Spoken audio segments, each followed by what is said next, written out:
Hello, everyone, and welcome to the February 22nd morning devotion.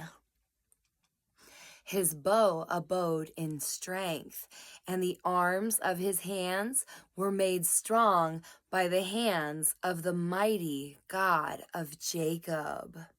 Genesis 49:24. That strength which God gives to his Josephs is real strength.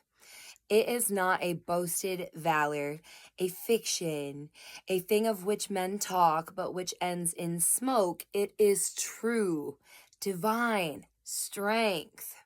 Why does Joseph stand against temptation? Because God gives him aid. There is naught that we can do without the power of God.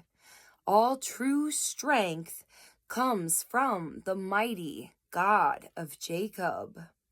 Notice in what a blessedly familiar way God gives this strength to Joseph. The arms of his hands were made strong by the hands of the mighty God of Jacob. Thus, God is represented as putting his hands on Joseph's hands, placing his arms on Joseph's arms.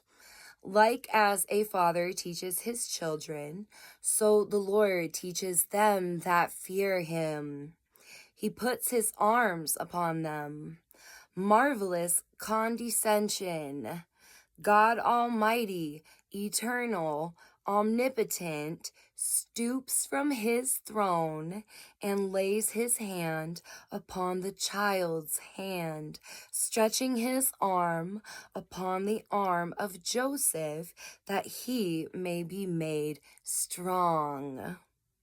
This strength was also covenant strength, for it is ascribed to the mighty God of Jacob. Now, wherever you read of the God of Jacob in the Bible, you should remember the covenant with Jacob. Christians love to think of God's covenant. All the power, all the grace, all the blessings, all the mercies, all the comforts, all the things we have flow to us from the wellhead through the covenant. If there were no covenant, then we should fail indeed, for all grace proceeds from it, as light and heat from the sun.